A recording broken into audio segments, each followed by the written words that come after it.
رب اشرح لي صدري ويسر لي أمري واحلل عقدة من لساني يفقهوا قولي فالحمد لله والصلاة والسلام على رسول الله وعلى آله وصحبه ومن والاه ثم أما بعد।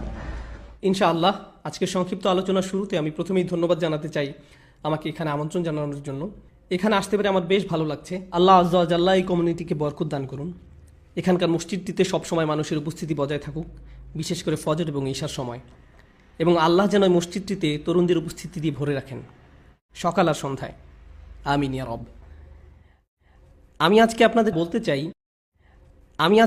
যা বলতে চাই তা হলো, আমি কিছু আয়াত সম্পর্কে ব্যাখ্যা করতে চাই যার উপর আমি আগেও দুরূস দিয়েছি, কিন্তু আজকে একটু ভিন্ন আঙ্গিকে তা আপনাদের কাছে উপস্থাপন করার চেষ্টা করব। এছাড়াও আমি আসলে শুরুতে কোরআনের প্রেক্ষাপটের বাইরে থেকে কথা বলবো, আর তা হলো আমাদের সন্তানদের প্রতি যে সচেতনতা কাজ করে, এটা আসলে আমাদের দিনের ভিত্তি। ব্যাপারটা কোনো নতুন কিছু না যা আমরা মাত্র উপলব্ধি করতে শুরু করেছি।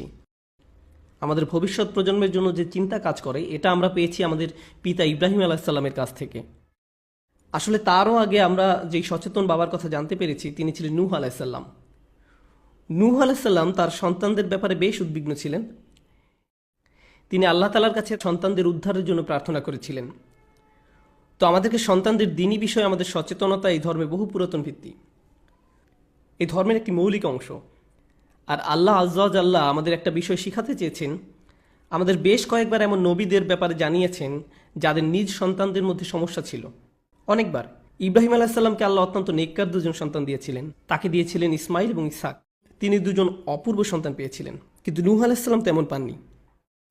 ইয়াকুব আলাইহিসসালাম কয়েকজন অনুগত সন্তান, আবার কয়েকজন সমস্যাগ্রস্ত সন্তান পেয়েছিলেন, তবে বেশিরভাগই অবাধ্য ছিলেন, তাই না? তার মানে আমাদের নবীদের মধ্যে এমন কয়েকজন সন্তানদের ব্যাপারে সমস্যায় পড়তে হয়, তাহলে আপনি আমরা যতই চেষ্টা করি না কেন, আমরা সন্তানদের ব্যাপারে আমাদের সমস্যাকে এড়িয়ে যেতে পারবো না। এটা আল্লাহর কদরেরই অংশ। আল্লাহ আমাদের কয়েকজনকে অনুগত সন্তান দান করবেন, কিংবা আমাদের কিছু সন্তান হবে অনুগত, আবার কিছু সন্তান হবে আমাদের জন্য পরীক্ষা স্বরূপ। আর আমাদের সব ধরনের সন্তানকে বড় করে তুলতে হবে। এটা আমাদের দিনেরই একটা অংশ, আমাদের জীবনের অংশ। দুটি বাচ্চা কখনোই একই রকম হবে না। কেবল একটা সূত্র প্রয়োগ করে আপনার সব বাচ্চাকে বড় করতে পারবেন না। উদাহরণস্বরূপ ইয়াকুব আলাইহিসসালামের কথাই ধরুন। আমরা এটা বিশ্বাস করি না যে তিনি ইউসুফ আলাইহিসসালামকে বেশি স্নেহ করেছিলেন এবং অন্যদের প্রতি কম যত্ন নিয়েছিলেন, তাই তারা অমন আচরণ করেছিলেন। তিনি একজন নবী ছিলেন। অবশ্যই একজন নবীর অন্যতম প্রধান কাজ হলো ন্যায়নিষ্ঠভাবে জীবনযাপন করা। আর আপনি যদি আপনার এক সন্তানের প্রতি স্নেহশীল হন আর অন্যদের প্রতি তা না করেন, তাহলে তাতে সুবিচার হলো না। আমরা ইয়াকুব আলাইহিসসালামের কাছে এমনটা আশা করি না। অর্থাৎ বাবা হিসাবে যতটুকু করা সম্ভব ছিল তিনি করেছিলেন। আলহামদুলিল্লাহ, শেষে তারা তওবাও করেছিলেন, আর এটা তার প্রতি আল্লাহর উপহার ছিল। কিন্তু যেমনটা আমি বলেছিলাম নূহ আলাইহিসসালামের ক্ষেত্রে, তার ছেলেরা শেষ পর্যন্ত তওবা করেনি। আবার তারা নবী ছিলেন দেখে আপনি হয়তো ভাবতে পারেন যে কারো খুব ভালো চাকরি থাকলে তাতে বাড়তি সুযোগ সুবিধা থাকে। যেমন আপনার কেউ খুব ভালো চাকরি করেন, তাই আপনার পুরো পরিবারের জন্য আপনি হেলথ ইন্স্যুরেন্স পাচ্ছেন, তাই না? একজন নবীর চাকরি তো বেশ ভালো পদের, তিনি আল্লাহর কর্মচারী। এখানে তো তিনি কিছু সুযোগ সুবিধা পেতেই পারেন। আমি অন্তত আমার পরিবারের ব্যাপারে নিশ্চিন্ত থাকতে পারি। কোনো নবীকেই তার পরিবারের নিশ্চয়তা দেওয়া হয়নি, না তার স্ত্রী, না তার সন্তান। এমনকি আমাদের নবী মুহাম্মদ রাসূলুল্লাহ সাল্লাল্লাহু আলাইহি সাল্লামের ক্ষেত্রেও একটা অভাবনীয় হাদিস। আপনারা দেখবেন যে তিনি যখন তার সন্তানদের সঙ্গে কথা বলছেন, ফাতিমাতুজ জাহরা রাদিয়াল্লাহু তাআলার সঙ্গে, তিনি বলছেন, ফাতিমা, মুহাম্মাদের কন্যা, আল্লাহর ব্যাপারে সতর্ক হও, আল্লাহর ব্যাপারে সাবধান থাকো, কারণ আল্লাহর সামনে আমি তোমাকে কোনো সাহায্য করতে পারবো না। তিনি এই কথা বলছেন নিজের মেয়েকে সাল্লাল্লাহু আলাইহি সাল্লাম। অন্য কথায় তিনি আমাদেরকে খুবই গুরুত্বপূর্ণ কিছু শিখাতে চাইছেন। কেবল আমরা মুসলিম হয়েছি বলে, আমাদের সাধ্যমতো চেষ্টা করেছি বলে আমরা এমন সন্দেহ পোষণ করতে পারি না যে আমাদের নবীজি সাল্লাল্লাহু আলাইহি সাল্লাম তার সর্বোচ্চ চেষ্টার চেয়ে কোনো অংশ কম করেছেন। তিনি ভবিষ্যতে সকল বাবাদের জন্য আদর্শ, বিশেষ করে কন্যা সন্তানদের। আমরা যারা এখানে বসে আছি এবং আমাদের মধ্যে যাদের মেয়ে আছে, আমরা তো অনুগ্রহপ্রাপ্ত। আমরা রাসূল সাল্লাল্লাহু আলাইহি সাল্লামের সুন্নাহকে বজায় রাখতে পেরেছি, কারণ তিনিও ছিলেন কন্যা সন্তানের বাবা। তার ছেলেও হয়েছিল, কিন্তু তারা খুব অল্প বয়সী মারা গিয়েছিল। আল্লাহ তাকে একাধিক মেয়ে সন্তান উপহার দিয়েছিলেন এবং তাদের লালন পালন করার দায়িত্ব উপভোগ করতে দিয়েছিলেন। এটা এমন একটা দায়িত্ব যার জন্য আমাদের সম্মানিত বোধ করা উচিত। এ কারণে আমাদের মেয়ে সন্তান হওয়ার ব্যাপারে আমাদের চিন্তা ধারণা বদলে গিয়েছে। ইসলামের পূর্বে, উদাহরণস্বরূপ ইন্ডিয়ার কথা চিন্তা করুন, যেখানে মেয়ে সন্তান হওয়ার যে কালচার, ইসলামের পূর্বে এমনকি আরব দেশেও যখন আপনার মেয়ে সন্তান হতো, আপনি আপনার চেহারা বিকৃত করতেন। এখন আমি সমাজকে কি করে মুখ দেখাবো? এই যুগে এসেও মুসলিম সমাজে আমাদের কারো কারো পরিবারেই আপনি আপনার স্ত্রীকে নিয়ে হাসপাতালে আছেন, সে প্রায় মারাই যাচ্ছিল সন্তান জন্ম দিতে গিয়ে, কিন্তু সন্তান জন্মের সঙ্গে সঙ্গে আপনার মা আপনাকে টেক্সট করলেন। ভালো খবর তো? এ কথার মানে কি? তিনি আসলে জিজ্ঞেস করছেন ছেলে হয়েছে কিনা। এরপর আপনি কোনো উত্তর না দিলে তিনি আপনাকে সান্ত্বনা দিলেন, অসুবিধা নেই, এর পরের বার হবে ইনশাআল্লাহ। যেন মেয়ে হওয়ার ব্যাপারটা খুবই দুঃখজনক। সুবহানাল্লাহ, কত নিচে নেমে গিয়েছি আমরা। আল্লাহ আসলে সেসব মানুষের ব্যাপারে কোরআনে অভিযোগ করেছেন যারা তাদের কন্যা সন্তানকে মর্যাদা দেয় না। যখন মেয়ে জন্ম নেয় তার মুখ কালো হয়ে যায়, যেন কালো মেঘ তার মুখকে ঢেকে রেখেছে, আর সে হতাশায় ডুবে ভাবছে আমার এইমাত্র একটা মেয়ে হয়েছে। তার মুখ কালো হয়ে যায়। সুবহানাল্লাহ। তো আমাদের সন্তানদের ব্যাপারে দুশ্চিন্তা করা নিয়ে কথা বলার আগে আমাদের প্রথমে ভাবা উচিত বাবা মা হিসাবে আমরা কতটা যোগ্য। এই বিষয়টা প্রথমে খেয়ালে আনতে হবে। আর এটা আসলে বেশ বড় একটি সমস্যা। তবে এটা আমার সূচনা নয়। আমি যা বলে শুরু করতে চাচ্ছিলাম, যে আমি আগে বলেছিলাম যে সন্তানদের প্রতি সচেতনতা আমাদের দিনেরই ভিত্তি, এই দিনের একটা মৌলিক অংশ। আর এটা এমন একটা বিষয় যাতে আমরা প্রজন্ম থেকে প্রজন্ম আমরা যথেষ্ট সফল, আলহামদুলিল্লাহ। এই দিনের একটা মৌলিক অংশ। সন্তান বড় করার কাজে আমরা বেশ ভালো, যুগ যুগ ধরে, আলহামদুলিল্লাহ। অবশ্যই পৃথিবী অনেক বদলে গিয়েছে নবী সাল্লাল্লাহু আলাইহি সাল্লামের যুগের পরে, কিন্তু সন্তান লালন পালনে মুসলিমদের সফলতা অন্য যে কারো চেয়ে ভালো ছিল, আলহামদুলিল্লাহ, বর্তমান সময়ের আগ পর্যন্ত। আজকের দুনিয়া এতটা আকস্মিকভাবে বদলে যাচ্ছে যে এটা শুধু সরকার কিভাবে পরিচালিত হবে তাতে প্রভাব রাখছে না, এটা আমাদের অর্থনীতিতে প্রভাব রাখছে। কিভাবে এক দেশ অন্য দেশের সাথে সম্পর্ক বজায় রাখছে, কিভাবে ইন্ডাস্ট্রি গড়ে উঠছে, শুধু তাতেই প্রভাব বিস্তার করছে না, বরং এটা আমাদের পরিবারগুলোকেও প্রভাবিত করছে। শুধু মুসলিম পরিবার নয়, সকল পরিবার। বর্তমান বিশ্ব নাটকীয়ভাবে পরিবর্তিত হয়ে যাচ্ছে।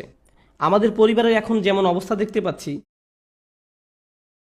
এর আগে কখনো এমনটা ছিল না। সন্তানদের এখন যেভাবে বড় করা হচ্ছে, ইতিহাসের আর কোনো যুগে কিংবা অন্য কোনো সংস্কৃতিতে এমন আকার ধারণ করেনি। শুধু মুসলিম সংস্কৃতির ক্ষেত্রে নয়, সবার ক্ষেত্রেই। বিশ্বায়ন আর যোগাযোগ ব্যবস্থার বৃহৎ উন্নয়নের কারণে তার উপর ভোগবাদের চরম পর্যায়ে সৃষ্টি হওয়ায়, আমি একে পুঁজিবাদ বলি না, বরং বলি ভোগবাদ। আমরা পণ্যের আসক্ত ভোক্তায় পরিণত হয়েছি। আমি একে পুঁজিবাদ বলি না, বলি ভোগবাদ। আর এই মানসিকতা আমাদের ঘরের ভিতরেও প্রবেশ করে ফেলেছে। আমি একটা ছোট উদাহরণ দিচ্ছি আমি যা বলছি সে ব্যাপারে। আপনাদের বাচ্চারা, যেহেতু আপনারা অনেকেই এখানে অভিভাবক, আপনাদের বাচ্চারা আপনাদের কাছে কী নিয়ে বেশি আবদার করে? তারা কিসের জন্য সব সময় বায়না ধরে থাকে? ক্যান্ডি। মাশাআল্লাহ, সত্যি আপনার তো বেশ সরল মনা বাচ্চা, তারা আপনার কাছে কেবল ক্যান্ডি চেয়েছে। আচ্ছা, আরও বলতে থাকুন। আইপড, প্লে স্টেশন, গাড়ি। তারা বড় হয়ে গিয়েছে, গাড়ি, খেলনা। অধিকাংশ ক্ষেত্রেই তারা এইসব আইপডের খবর কোথায় পায়? তারা কি স্বপ্নে দেখতে পায়? যেমন ইসুফ আলাইসাল্লাম দেখেছিলেন 11টা তারা আর চাঁদ, তো তারা কি স্বপ্নে দেখে ফেলেছে অ্যাপেল প্রোডাক্ট? কেন আব্বু, আমি দেখেছি যে একটা অ্যাপেল একটা ফোনের পরে। এই স্বপ্নের মানে কি? এই স্বপ্নের মানে কি? না না, তারা কোথায় দেখেছে আইফোন? হয় তাদের বন্ধুর কাছে আছে এসব, অথবা টিভিতে দেখেছে। তারা যখন দেখলো তার অন্য বন্ধুর কাছে এসব আছে, তারা আপনাদের বলে আমি ওরকম স্নিকার চাই, আমি ওরকম শার্ট চাই, আমি ওরকম খেলনা চাই। এই সমস্ত খেলনার আইডিয়া তারা কোথায় পায়? এসবের ইলহাম কোথা থেকে আসে? এগুলো এসেছে মিডিয়া থেকে। আমরা আমাদের বাচ্চাদের সামনে মিডিয়ার জগৎ উন্মুক্ত করে দেই, আর এই মিডিয়া বাচ্চাদেরকে তারা মূলত এসব খেলনার জন্য করজোর বায়না করতে শেখায়, যেন আমরা তাদের এই সমস্ত খেলনা কিনে দেই। আর তখন আমরা এগুলো কিনি। তাছাড়া বাচ্চারাই যে এসবের ক্ষেত্রে শিকার তা কিন্তু না, আমরাও এর অন্তর্ভুক্ত। আমরা যেসব ব্র্যান্ডের জামা পরি, আপনি আসলে নিজেকে খুব হাই ক্লাস মানুষ ভাবতে শুরু করেন। হঠাৎ করে যখন আপনি একটা দামি ঘড়ি পরেন, হঠাৎ যেন আপনার মনে হতে থাকে সব মানুষের ভিড়ে আপনার মান মর্যাদা বেড়ে গিয়েছে। যেই মুহূর্তে আপনি অ্যাপেল স্টোর থেকে একটা আইফোন হাতে নিয়ে বেরিয়ে আসলেন, হঠাৎ যেন আপনার নিজেকে খুব হ্যান্ডসাম লাগে। কিছু একটা তো হয়েছে। আমি বুঝতে পারছি না আমি কীভাবে এত কুল হয়ে গেলাম। এটা জাস্ট হয়ে গেল। আমরা আসলে ভেবে নেই মানুষ হিসাবে আমাদের মর্যাদা বেড়ে গিয়েছে এসব পণ্যের ক্রেতা হয়েছি বলে। আর আপনি যদি কোনো ব্র্যান্ডের কাপড় না পরেন, অথবা ওই ফোনটা যদি আপনার না থাকে, আপনার যদি এই খেলনাটা নেই অথবা ওই খেলনাটা নেই, কোনো কারণে আপনি অন্যদের সমমান সম্পন্ন নন, অন্যরা আপনার চেয়ে ভালো, শুধু এই কারণে যে তাদের হাতে যেটা আছে সেটা আপনারটার থেকে ভালো। তো আমরা মুসলিমরা, আমরা কেমন যেন অবচেতন ভোক্তায় পরিণত হয়ে গিয়েছি, এমনটাই আমাদের অবস্থা। আমরা এই সমাজে সন্তান লালনের কথা বলার আগে আমাদের এটা বুঝতে হবে যে আমাদের চারপাশে দুনিয়াতে আসলে কি হচ্ছে, আমাদের সকলের সঙ্গে কি হচ্ছে আর সারা দুনিয়াতে কি হচ্ছে। কার্যকর উপায়ে সন্তান লালনের কথা ভাবার আগে আমাদের এসব ব্যাপার ভেবে দেখতে হবে।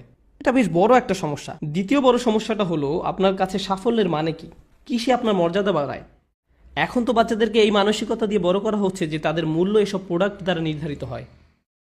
যে ব্র্যান্ডের কাপড় পরছেন, যে বাসায় থাকছেন, যে গাড়িটা চালিয়ে তাকে স্কুলে দিয়ে আসছেন, যে ব্র্যান্ডের ব্যাগ কাঁধে নিচ্ছেন, এসব ব্যাপার এগুলো আপনার মূল্য যাচাই করছে। আর এর সাথে যোগ হয়েছে আরও একটা সমস্যা, জীবনে সফল হওয়া বলতে কি বোঝায়। সাফল্য সম্পর্কে আমাদের ব্যক্তিগত ধারণা 20, 30 কিংবা 40 বছর আগেও যা ছিল এখনও তাই আছে। মুসলিম বিশ্বের অধিকাংশের জন্যই ব্যাপারটা সত্য যে আমাদের মধ্যে কারো কারো হয়তো শিক্ষার ভালো সুযোগ ছিল না, কিংবা আপনাদের বাবা মায়ের সেই সুযোগ হয়নি, তো তারা তাদের সব ধরনের প্রচেষ্টা লাগিয়ে দেয় তাদের বাচ্চাকে শিক্ষিত করে তুলতে। আর আপনি আপনার জীবন থেকে এই শিক্ষা পেয়েছেন, তাই আপনি বলেন আমার বাচ্চার জন্য আমি সর্বোচ্চ শিক্ষা অর্জনের ব্যবস্থা করব। যদিও এই ইচ্ছা পূরণ করতে গিয়ে আপনাকে তাকে প্রাইভেট স্কুলে পাঠাতে হয়, বাড়ি ভাড়া নিতে হয়, অ্যাপার্টমেন্ট ভাড়া নিতে হয়, অস্বস্তিকর পরিবেশে থাকতে হয়, তারপরেও তাদের সুশিক্ষার স্বার্থে আপনি তা করতে রাজি আছেন।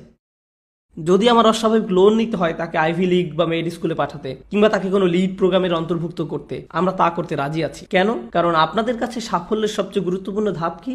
আপনাদের বাচ্চার সুশিক্ষা। আর এখানে যারা আপনাদের সন্তান, তাদেরকে এটা বারবার বলা হয়েছে তোমাকে শিক্ষা নিতেই হবে, তুমি একজন ব্যর্থ মানুষে পরিণত হবে যদি তুমি শিক্ষা না পাও, তোমাকে কলেজ পাশ করতে হবে, এটা পাশ করতে হবে, ওটা পাশ করতে হবে। আর আপনি যদি ইন্দো ভারতীয় অঞ্চলের হয়ে থাকেন তবে অবশ্যই আপনি একজন ব্যর্থ মানুষ যদি আপনি ফিজিশিয়ান হতে না পারেন। এ দুনিয়ায় আপনার থেকে আর আশা করার কিছু নেই। এখন আপনার জন্য কেবল একটাই দরজা খোলা আছে, আর সেটা হলো আখিরাত। আপনি সার্জন হতে পারেননি দেখে আপনার বাবা মা আপনার প্রতি অসন্তুষ্ট।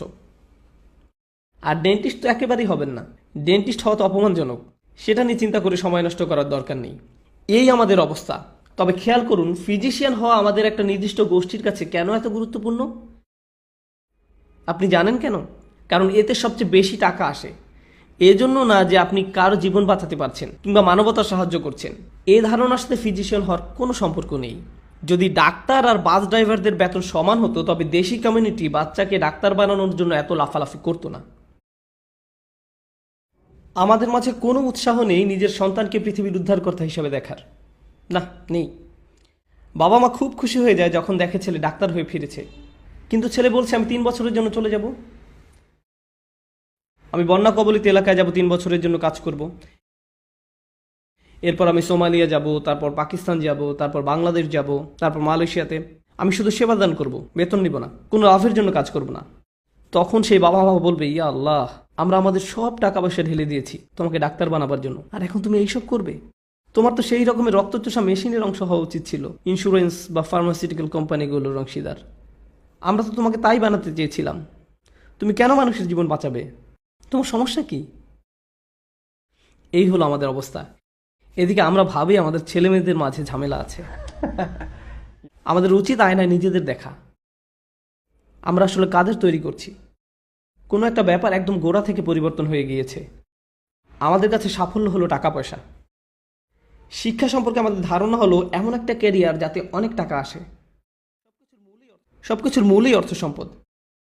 আপনি যদি সফল হন এর মানে যে আপনার কাছে অনেক টাকা পয়সা আছে। আপনি যদি সফল হন তার মানে এই যে আপনি শিক্ষা অর্জন করেছেন। শিক্ষা অর্জন করেছেন কোন ফিল্ডে? যেখানে আপনার একটা ভালো ক্যারিয়ার হবে, যার মানে যেখানে আপনি অনেক টাকা পয়সা পাবেন। এটাই এখন সাফল্য। সবশেষ কথা একই। এই ধারণা কিন্তু আগেকার যুগে ছিল না। আগেকার যুগের ধারণা ভিন্ন ছিল।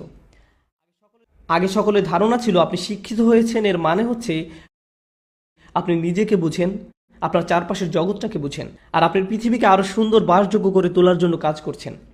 আর এর জন্য কখনো আপনাকে ইতিহাস পড়তে হবে, কখনো সামাজিক বিজ্ঞান পড়তে হবে, কখনো পলিটিক্যাল সায়েন্স পড়তে হবে, কখনো আপনার মিডিয়া নিয়ে পড়াশোনা করতে হবে, কখনো সাংবাদিকতা নিয়ে পড়াশোনা করতে হবে। সমাজে অবদান রাখতে হলে বিভিন্ন ফিল্ডে পড়াশোনা করতে হবে। কেবল একটা ক্ষেত্র নিয়েই পড়ে থাকলে চলবে না। আর তাছাড়া সবচেয়ে সফল কমিউনিটি যেদিক থেকে বিচার করুন না কেন, আমেরিকার সবচেয়ে সফল কমিউনিটি হলো তারাই যারা নিজেদের ছেলে মেয়েদেরকে কেবল একটা ক্ষেত্রে সীমাবদ্ধ করে রাখেনি। আমার এক বন্ধু বলেছিল যদি স্টিফেন স্পলবার্গ পাকিস্তানি ঘরে জন্ম নিতেন তিনি একজন ডাক্তার হতেন।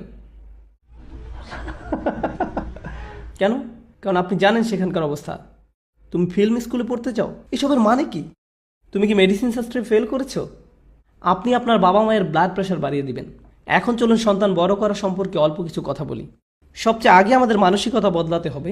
তারা যদি আমাদের মাঝে সফলতার সঠিক সংজ্ঞা খুঁজে না পায়, তারা যদি আমাদের ব্যক্তিত্বের প্রতিফলন দেখতে না পায়, তবে আমরাও এটা আশা করতে পারি না যে তারা সফলতার সঠিক মানে নিজ থেকে বুঝে নিয়েছে। তাদের কাছে এই দিক নির্দেশনা আমাদের পক্ষ থেকেই আসতে হবে। আমরা জানি সবসময় কথা বলি, আমাদের কাছে যে বিষয়গুলো সবসময় গুরুত্বপূর্ণ, যখন স্বামী স্ত্রী পরস্পরের সঙ্গে কথা বলেন তখন বাচ্চা তা শুনতে থাকে, তাই না?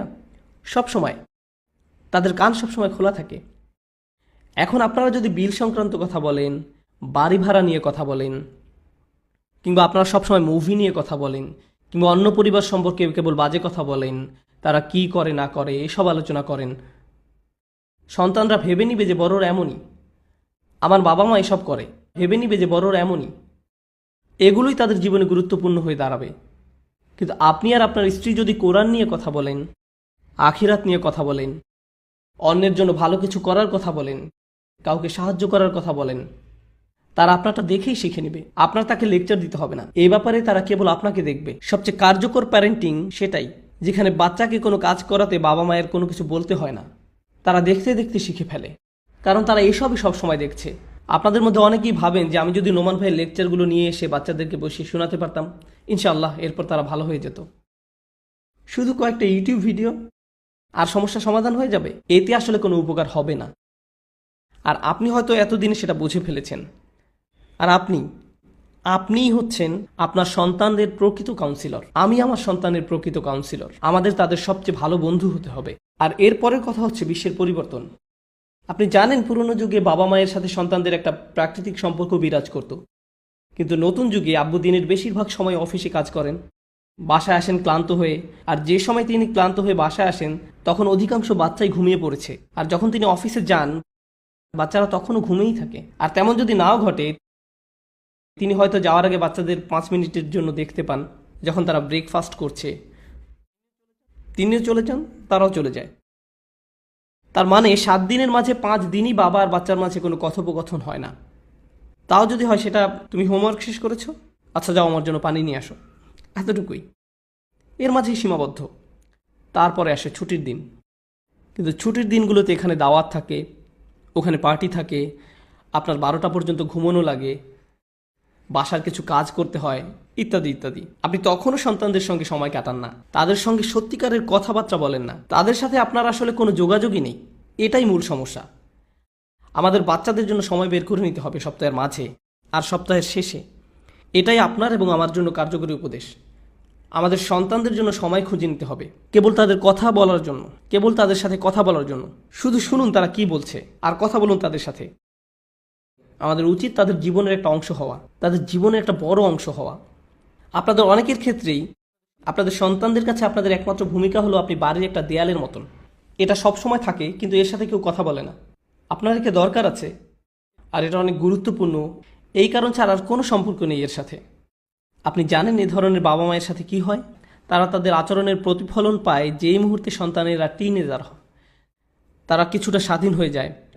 ধরুন তখন তারা আপনার কাছে এসে একটা গাড়ি কিনে দিতে বলল, আর আপনি বললেন না, ঠিক আছে আমি আমার বন্ধুদের সাথে চলে যাচ্ছি, আমি একটা চাকরি জোগাড় করে ফেলবো, আর কিছু টাকা জমিয়ে নিজের গাড়িও নিজেই কিনে ফেলবো। এরপর একদিন হঠাৎ করে আপনি ছেলের কাছে শুনতে পান, বাবা আমি এখন থেকে আলাদা থাকছি। আলাদা থাকছো মানে? তুমি কোথায় যাবে? সেটা কোনো ব্যাপার না, আমি এখন বড় হয়েছি। আর এখন আপনি দৌড়ে মসজিদে আসেন, ইয়ামু সাহেব আমাকে একটা সূরা বলে দিন, একটা দোয়া বলে দিন যাতে আমার ছেলেটা ভালো হয়ে যায়। ইয়ামু সাহেব, এভাবে কোনো সমস্যার সমাধান হয় না, এভাবে কোনো সমস্যার সমাধান হয় না। যখন তাদের বয়স 17, 18, 19, 20 হয়ে গিয়েছে, তখন জরুরি সংকট অনুভব করলে চলবে না। তাদেরকে গড়ে তুলতে হবে আরও অনেক আগে থেকে। এখন আমি কিছু প্র্যাকটিক্যাল উপদেশ দিতে চাই সেসব অভিভাবকদের জন্য যাদের সন্তানদের বয়স 10-এর নিচে। হাত তুলুন প্লিজ, যাদের সন্তানদের বয়স 10-এর কম। খুব বেশি নেই, আলহামদুলিল্লাহ। আমি এই দলে আছি, আমার সবচেয়ে বড়টার বয়স 10। তো আমাদের জন্য আমাদের সবচেয়ে বড় দায়িত্ব হলো সন্তানদের ইসলাম শিক্ষা দেয়া, আমাদের পক্ষ থেকে তাদের ইসলাম শিক্ষা দেয়া। যখন নবী আলাইহিস সালামরা দ্বীন শিক্ষা দিতেন, তারা সকলের জন্য তা করতেন, তারা সকলের জন্য তা করতেন। আল্লাহ সুবহানাহু ওয়া তাআলা যখন বাচ্চাদের ইসলাম আর কোরআন শিক্ষা নিয়ে কথা বলেছেন, বাচ্চাদের শেখার বা উপদেশ গ্রহণ করার কথা তিনি খুব কম সময় উল্লেখ করেছেন, কিন্তু যখন তিনি এ সম্পর্কে বলেছেন সেটা সবসময় বাচ্চাদের বাবা মায়ের কাছ থেকে। কথাটা আবার খেয়াল করুন, আল্লাহ যখনই কোরআনে বাচ্চাদের সঠিক পথ প্রাপ্ত হওয়ার কথা বলেছেন সেটা সবসময়ই বাবা মায়ের পক্ষ থেকে হয়েছে, আর অভিভাবকদের মধ্যে থেকে তা সবসময়ই বাবার তরফ থেকে। কারণ মা তো সর্বক্ষণই বাচ্চার পাশেই থাকেন। একজন মাকে কোনো অতিরিক্ত কষ্ট পোহাতে হয় না বাচ্চার পাশেই থাকার জন্য, কিংবা বাচ্চার সবসময় খেয়াল রাখতে, কিংবা তাকে উপদেশ দিতে। একজন মাকে কখনো মা হওয়ার ব্যাপারে ট্রেনিং নিতে হয় না। এটা প্রকৃতিগতভাবেই হয়ে থাকে। আল্লাহ তাদের মাঝে এই অনুভূতিই দিয়ে রেখেছেন। অন্যদিকে বাবাদের অবস্থা শোচনীয়। আমাদের একটা ট্রেনিংয়ের মধ্যে দিয়ে যেতে হয় সত্যিকারের বাবা হওয়ার জন্য। প্রকৃতিগতভাবে আমাদের মাঝে এই অনুভূতি আসে না। কেবল আপনার সন্তান জন্ম নিয়েছে বলেই যখন একজন মা তার সন্তানকে জন্ম দেন তার সব আবেগ অনুভূতি বদলে যায়, মুহূর্তেই সব বদলে যায়। কিন্তু একজন বাবার ক্ষেত্রে 3-4 দিন পার হওয়ার পর যখন বন্ধুরা জিজ্ঞেস করে, তোমার তো শুনেছি বাবু হয়েছে, বলে হ্যাঁ, কিন্তু আমি এখনো ধরতে পারিনি কি হয়েছে। কেউ আপনাকে বুঝিয়ে দিলে আপনি বুঝতে পারেন ব্যাপারটা। আমি কি বলছি বুঝতে পারছেন? আমি এখনো ধরতেই পারিনি কি হয়েছে, কারণ বাবা হওয়ার যে উপলব্ধি তা স্বভাবগতভাবে আমাদের মাঝে আসে না। আমাদের এই অনুভূতি গড়ে তুলতে হয়, তাই না? এই জন্য আল্লাহ হযরত লুকমানের কথা বলছেন, তিনি কিভাবে সঠিক সুযোগটা বেছে নিচ্ছেন বাচ্চার সাথে কথা বলার জন্য। আমরা দেখেছি ইয়াকুব আলাইহিসসালাম তার সন্তানদের সাথে কথা বলছেন। আমরা ইব্রাহিম আলাইহিসসালামকে পেয়েছি, তিনি তার সন্তানদের ঠিক একই উপদেশ দিয়েছেন যা ইয়াকুব আলাইহিসসালাম বলেছেন। খুব চমৎকার বিষয়টা, কারণ এ থেকে বোঝা যায় একজন বাবা তার সন্তানদের প্রতি দায়িত্ব পালন করছেন। তাকে শুধু এটা শিখিয়ে নয় যে নিজেকে কিভাবে গড়ে তুলতে হবে, বরং তাকে কিভাবে একজন বাবা হতে হবে সেটাও শিখিয়েছেন। আমরাই আমাদের সন্তানদেরকে শিখাবো কিভাবে একদিন ভালো বাবা হতে হবে। কারণ ইব্রাহিম আলাইহিসসালাম শিখিয়েছিলেন ইসহাক আলাইহিসসালামকে, ইসহাক আলাইহিসসালাম শিখিয়েছিলেন ইয়াকুব আলাইহিসসালামকে। এক্ষেত্রে কোরআন কি বলছে? ইব্রাহিম এবং ইয়াকুব অর্থাৎ একজন দাদা আর তার নাতি একদম একই কথা বলছেন। তারা কি কথাটা একই সময় বলেছেন? না, দুজনেই সম্পূর্ণ আলাদা দুই প্রজন্মের। এই কথা বলছেন ইব্রাহিম আলাইহিসসালাম। ইব্রাহিম আলাইহিসসালাম বলেছিলেন ইসমাইল এবং ইসহাক আলাইহিসসালামকে। ইয়াকুব আলাইহিসসালাম বলেছিলেন তার 11 জন সন্তানকে। কিন্তু তারা অবিকল একই কথা বলেছেন, হে আমার সন্তানগণ, নিশ্চয়ই আল্লাহ তোমাদের জন্য এই ধর্মকে মনোনীত করেছেন, কাজেই তোমরা মুসলমান না হয়ে কখনো মৃত্যুবরণ করো না। কি অদ্ভুত সুন্দর! আল্লাহ বলছেন দাদা আর নাতি একই উপদেশ দিচ্ছেন। কেন? কারণ একই তারবিয়াহ বংশানুক্রমে চলে এসেছে। এই তারবিয়াহ কিভাবে একজন ভালো সন্তান হতে হবে শুধু সে বিষয় নয়, বরং এক সময় কিভাবে একজন ভালো বাবা হতে হবে তা নিয়ে। এটা সেই তারবিয়ার বৈশিষ্ট্য। অন্য কথায়, আমরা আমাদের সন্তানদেরকে তারবিয়া দিয়ে যাব যখন তারা পরিণত বয়স্ক হয়ে যাবে। আমরা তাদের সন্তানদের লালন পালন ব্যাপারে উপদেশ দিব। আর আমরা যদি আমাদের দায়িত্ব সঠিকভাবে পালন করতে পারি, আমরা যদি পেছনে ফিরে তাকাই, দেখব আমাদের অনেকের বাবা মা আমাদের প্রতি দুর্ব্যবহার করেছেন। অনেকের বাবা মা এমন ছিলেন, তারা তাদের বাচ্চাকে গালিগালাজ করতেন, তিরস্কার করতেন, অপমান করতেন। তাই যখন তাদের সন্তানের বাচ্চা হয় তারা বলে, আমি আমার বাবার চেয়ে ভালো বাবা হব, আমার বাবার মতো আমি হব না, আমি আমার বাচ্চাকে খুব ভালোবাসবো, আমি তার জন্য এই করব সেই করব। কিন্তু আমরা শেষে ঠিক আমাদের বাবার মতনই হয়ে যাই। সত্যিটা শুনতে আমরা পছন্দ করি বা না করি, কোনো না কোনোভাবে ঠিক তাই ঘটে। তো আমরা এখনও শিখছি প্রজন্মের পর প্রজন্মের প্রভাব। যদি আমরা আমাদের কাজ ঠিকমতো করতে পারি, তবে এটা ছাড়াও এখানে একটা গুরুত্বপূর্ণ প্রশ্ন আছে, ইব্রাহিম আলাইহিসসালাম আর ইয়াকুব আলাইহিসসালামের সন্তানেরা কি সমগুণ সম্পন্ন ছিলেন? ইব্রাহিম আলাইহিসসালামের সন্তান কে ছিলেন? ইসমাইল আর ইসহাক। আর ইয়াকুব আলাইহিসসালামের সন্তান কে ছিলেন? ইসু আলাইহিসসালাম, বিনিয়ামিন আর বাকি ভাইরা। তারা কি সমান গুণ সম্পন্ন ছিলেন? না, কিন্তু উপদেশ তো একই রয়ে গিয়েছে, তাই না? ঠিক একই পরামর্শ। আল্লাহ এখানে শিখাচ্ছেন যে আপনার বাচ্চারা সহজ হোক কিংবা জটিল হোক, আপনাকে আপনার কর্তব্য করে যেতে হবে। অভিভাবকত্বের কিছু অংশ কখনোই পরিবর্তন হয় না, তবে কিছু ক্ষেত্রে পরিবর্তন হয়। কিন্তু এই বিষয়ে অভিভাবকত্বের কোনো রূপান্তর ঘটবে না। আপনার সন্তানকে আপনার দ্বীনের শিক্ষা দিতেই হবে, এটা আপনার তরফ থেকেই ঘটবে। এই কাজটা কারি সাহেব করে দিবেন না, ইমাম বা খতিব সাহেব করে দিবেন না, আপনাকেই করতে হবে। তো এখন আমি আসল কথায় ফিরে আসি। আমি আপনাদের সাথে কিছু বাস্তবসম্মত তাৎক্ষণিক উপায় শেয়ার করতে চাই যা আমি সহ আমাদের সকলের কাজে লাগতে পারে। এটা আমার ব্যক্তিগত ধারণা যে ইসলামী শিক্ষা ব্যবস্থায় একটা বিপ্লব ঘটা দরকার। আমি এই কথা দ্বারা কি বোঝাতে চাচ্ছি? এখন ইসলামিক স্টাডিজ হচ্ছে আলিমদের জন্য। একজন আলিম পড়াশোনা করবেন ফিকহ, হাদিস, তাফসির, আকীদা এসব নিয়ে।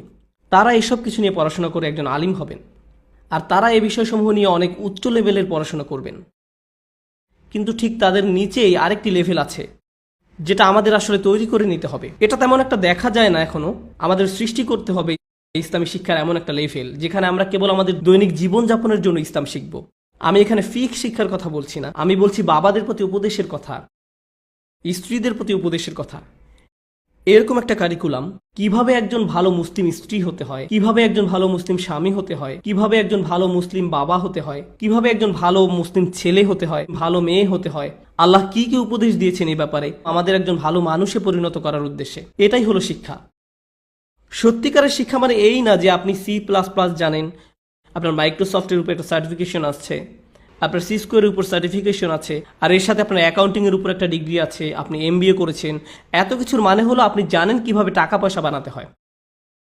এর দ্বারা কেবল এটাই বোঝা যায় যে আপনি অর্থ উপার্জনের পথ জানেন। এই শিক্ষা আপনাকে একজন ভালো মানুষে পরিণত করে না। আমি এমন অনেক ফিজিশিয়ানদেরকে চিনি যারা মানুষ হিসাবে জঘন্য। আমি এমন অনেক প্রোগ্রামারদেরকে চিনি যারা মানুষ হিসাবে অত্যন্ত ভয়াবহ। তারা একেবারে জাহিল, তারা একজন ভালো বাবা হওয়ার ব্যাপারে অনভিজ্ঞ। তাদের এত শিক্ষা কি কাজে আসলো? এসব কেবল বুদ্ধিমত্তার শ্রম। আপনার ফ্যাক্টরিতে আপনি কেবল একজন দক্ষ শ্রমিক। এটা যদিও একটা ভার্চুয়াল ফ্যাক্টরি, কিন্তু আপনি একজন শ্রমিক ছাড়া আর কিছুই না। আমাদেরকে ইসলামী শিক্ষা ব্যবস্থায় এক বৈপ্লবিক পরিবর্তন আনতে হবে, যে শিক্ষা ব্যবস্থার মূল লক্ষ্য সবাইকে আরো ভালো মানুষে পরিণত করা, আদব শিখানো। কিছু বিশেষ দিকে আমাদের সাহায্য প্রয়োজন যা আগে কখনো প্রয়োজন হয়নি। আমি আপনাদের বলেছিলাম যে আমাদের ঘরের ভিতর যা হচ্ছে সেটাও বর্তমানে টার্গেট করা হচ্ছে।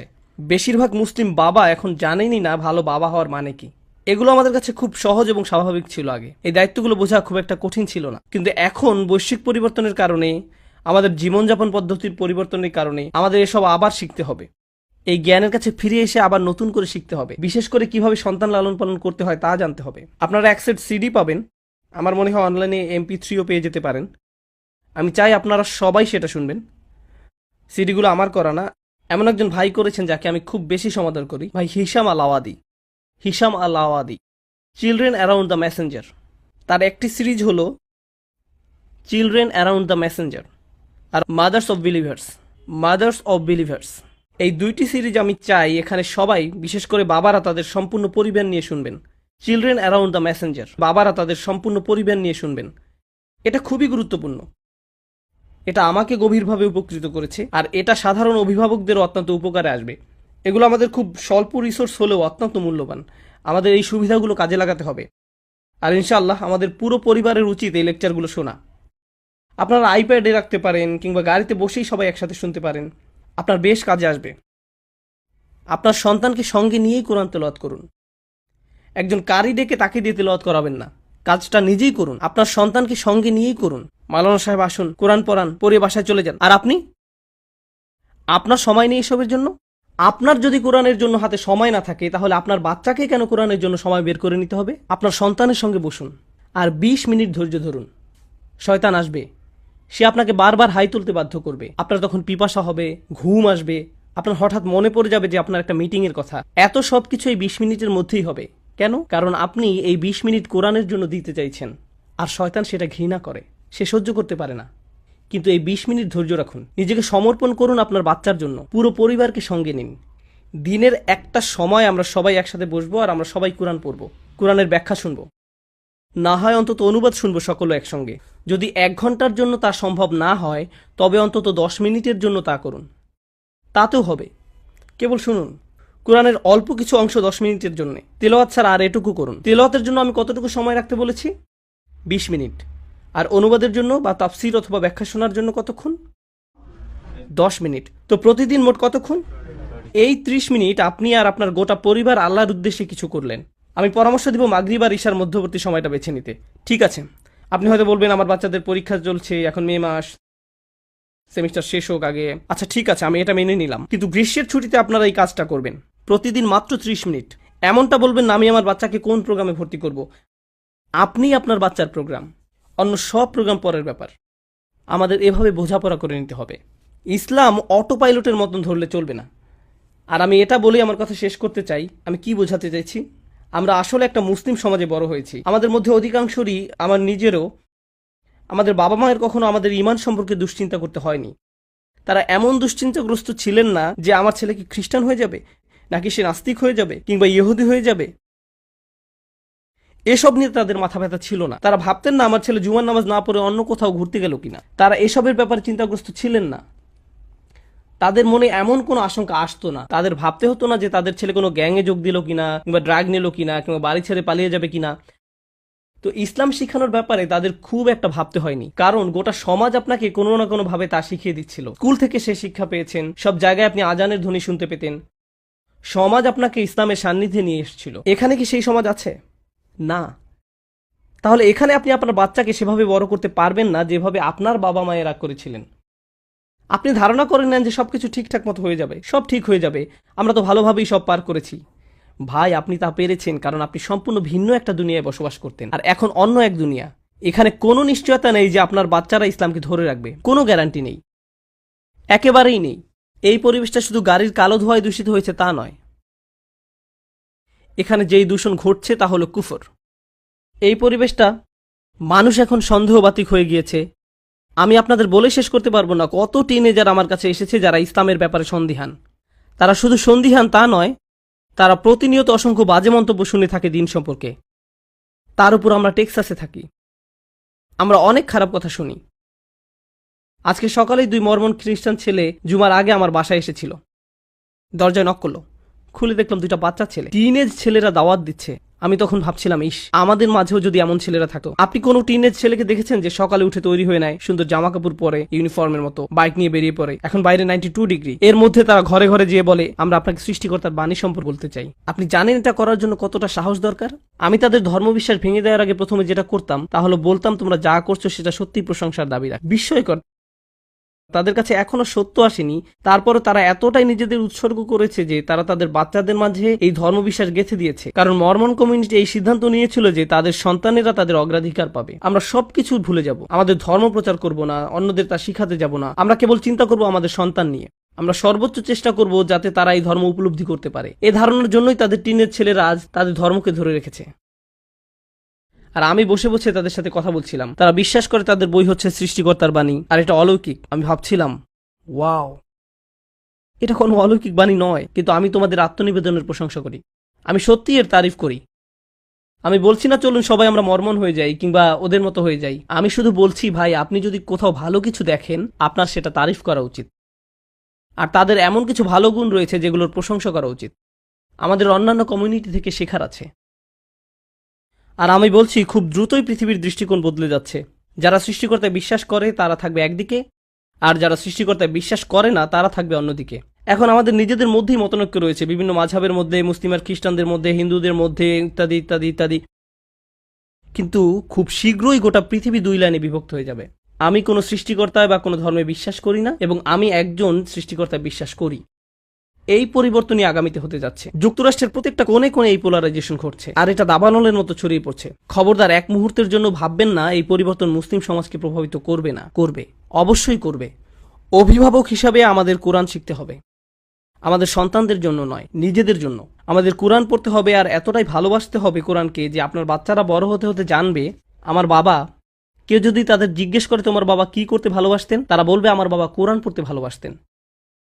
তিনি সবসময় কোরআনের কথা বলতেন। আমি কোরআন সম্পর্কে যেসব জেনেছি তার অধিকাংশই আমার বাবার কাছ থেকে জেনেছি। তিনি সবসময় কোরআনের ব্যাখ্যা শুনতেন, সবসময় আমাকে আরো বেশি তিলাওয়াত করতে বলতেন। তিনি এটা সবসময় মুখস্থ করতেন, তিনি এর তেলাওয়াত শুনতে ভালোবাসতেন। আমাদের নিজেদেরকে কোরআনের জাতি হিসাবে গড়ে তুলতে হবে। কেন?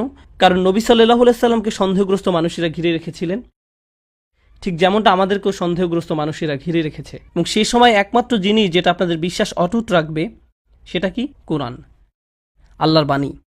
এটা তাদের দৃঢ় পদ রেখেছিল। আমাদের আবার সে জাতিতে পরিণত হতে হবে। আমরা এবং আমাদের সন্তানেরা, আমরাই হব কোরআনের নতুন প্রজন্ম। আমাদের জীবনের কেন্দ্রবিন্দুতে কোরআন থাকতে হবে। দিনে 30 মিনিট করে পড়া শুরু করুন, কেবল 30 মিনিট। কিন্তু এখানে যারা অভিভাবক, আমি জানতে চাই না আপনার বয়স 45, 55, 65 নাকি 75, যাই হোক না কেন, কোরআন মুখস্থ করুন। মুখস্থ করা শুরু করে দিন। আল্লাহ কোরআনের উপর কোনো বয়স সীমা রাখেননি। আল্লাহ সেটা করেননি, আপনি করেছেন। আপনি আল্লাহকে দেখান যে আপনি তার বইকে ভালোবাসেন, আর তখনই আল্লাহ আপনার জীবনে বরকত ঢেলে দিবেন, যা আপনি কখনো আশা করেননি। আপনার এখন অন্য কাউকে জিজ্ঞেস করতে হয় কিভাবে সন্তান লালন পালন করবেন, কিন্তু আল্লাহ নিজেই আপনাকে সেই উপদেশ দিবেন তার বইতে। তিনি আমাদেরকে আমাদের সব প্রশ্নের উত্তর দিয়ে দিচ্ছেন তার বইতে। আমাদের অবশ্যই এই বইয়ের সঙ্গে একটা সম্পর্ক থাকা উচিত। আমি আপনাদের বলছি, আমাদের মুসলিম সমাজে অধিকাংশ সমস্যা এই জন্যই সৃষ্টি হয়েছে যে আমরা কোরআন থেকে বিচ্ছিন্ন হয়ে পড়েছি। আমাদের এই বইয়ের জন্য কোনো অনুভূতি নেই, কোনো ভালোবাসা নেই, কোনো সম্পর্ক নেই। আমরা উপদেশ নেওয়ার জন্য এর কাছে যাই না, আমরা প্রতিদিনের তেলাওয়াত করি না, মুখস্থ করি না, আমরা এই বই আরো বেশি বেশি বোঝার চেষ্টাও করি না, অনুরাগ দেখাতে পারি না। আল্লাহ তার বাণী পাঠিয়ে এই উম্মতকে কতটা সম্মানিত করেছেন, অথচ আমরা এই বাণীর প্রতি যথেষ্ট ভালোবাসা দেখাতে পারিনি। আমরা যদি তা পারি, আমি বলছি আপনাদের সকল সমস্যা দূর হয়ে যাবে। আল্লাহ সুবহানাহু ওয়া তাআলা বলছেন, যখন আহলে বাইতদের কথা বলেছেন, তিনি বলেন তারা যদি কেবল তাওরাত আর ইনজিলকে দৃঢ়ভাবে প্রতিষ্ঠিত করত, তাহলে তারা উপর এবং নিচ থেকে আহার করত, তাদের দুনিয়া তাদের জন্য জান্নাত হয়ে যেত। কেবল যদি তারা তাওরাত আর ইনজিল প্রতিষ্ঠিত করত। তাহলে আল্লাহ এখানে আমাদের কি বলেছেন? আমরা প্রতিষ্ঠিত করব কোন বইটি? কোরআন। তা করলে আমরা উপর এবং নিচ থেকে আহার করব। আল্লাহ এই দুনিয়াকে জান্নাতে পরিণত করে দিবেন। শুধু তার কিতাবের দিকে ফিরে আসুন। এটাই অভিভাবকদের প্রতি আসল উপদেশ। আমরা আমাদের সন্তানদের কাছে যে স্মৃতি রেখে যেতে চাই, আমার বাবা ভিডিও গেমস ভালোবাসতেন, মুভি দেখতে ভালোবাসতেন, কিন্তু সব কিছুর চেয়ে তিনি বেশি কোরআন ভালোবাসতেন। তিনি বাস্কেটবল খেলতেও খুব পছন্দ করতেন, কিন্তু তার চাইতেও কোরআন বেশি ভালোবাসতেন। কোরআন ছিল তার সত্যিকারের ভালোবাসা। আর তিনি এটা নিশ্চিত করেছেন আমরাও কোরআনকে সেভাবে ভালোবাসি। তিনি কোরআন থেকে গল্প বলে শোনাতেন, আমাদের এখান থেকে উপদেশ দিতেন। আপনারা আপনার বাচ্চাদেরকে কোরআন থেকে আকর্ষণীয় গল্প বলে শোনান। আর আপনি পারবেন না তাদেরকে সেসব গল্প বলতে যদি আপনি নিজেই না এর প্রতি কোনো আকর্ষণ অনুভব করেন।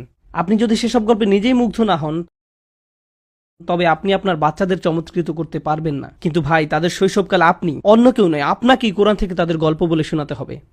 আপনাকে এই কাজটা করতে হবে। আমি সেদিন আমার এক মেয়েকে ইসু আলাইহিস সালামের গল্প শোনাচ্ছিলাম, আর আমি গল্পটা শেষ করিনি। সেই 4 দিন ধরে বারবার জিজ্ঞেস করছে, আব্বু এরপর কি হলো? আচ্ছা, এরপর তাকে জেলে পাঠানো হলো। তারপর কি হয়েছে এখন বলবো না, পরে বলবো। আজকে হোটেলে যাওয়ার পথে তাকে বলবো ইনশাআল্লাহ জেলে পাঠানোর পর কি হলো। কিন্তু আমাদের এই গল্পগুলো সৃজনশীলভাবে মজা করে বাচ্চাদের শোনাতে হবে। আর গল্পগুলো অসম্ভব সুন্দর, অসাধারণ বৈশিষ্ট্যপূর্ণ। বিশেষ করে আপনি যখন কোরআনের দৃষ্টিকোণ থেকে তা পড়েন, খুব সুন্দরভাবে গল্পগুলো বর্ণনা করা হয়েছে। আল্লাহ সুবহানাহু ওয়া তাআলা আমাদের কোরআনের জাতি হওয়ার তৌফিক দান করুন। আমাদের সামর্থ্য দিক যেন আমরা তা আমাদের সন্তানদের মাঝে গেঁথে দিতে পারি। আমাদের সন্তানদের সঙ্গে সৎ, সরাসরি এবং খোলামেলাভাবে আলোচনা করুন। তাদের জিজ্ঞাসা করুন তারা স্কুলে কি শুনছে, তারা কি কি সমস্যা হয়। তারপর নিজেই আল্লাহর বইয়ে তার সমাধান খুঁজুন। তুমি জানো তোমার বন্ধু যে তোমাকে কথাটা বলল, তুমি যে বাজে জিনিসটা দেখলে, আল্লাহ এই সম্পর্কে কি বলছেন, চলো তোমাকে দেখাই। আক্ষরিকভাবে বাচ্চাদের দেখিয়ে দিন কিভাবে আল্লাহর কাছে সমাধান খুঁজতে হয়। আমাদের এই কাজটাই করতে হবে। আমাদের এমন প্রজন্ম গড়ে তুলতে হবে। আল্লাহ সুবহানাহু ওয়া তাআলা আমাদের সকলকে এই কাজটা করতে সাহায্য করুন। প্রত্যেক মুসলিমের জীবনে বরকত ঢেলে দিন। আল্লাহ যেন আরো বরকতের উপর বরকত ঢেলে দিন। আমাদের কোরআনের প্রতি ভালোবাসা, অনুরাগ, সময় আর আত্মনিবেদনের জন্য আমাদেরকে বরকত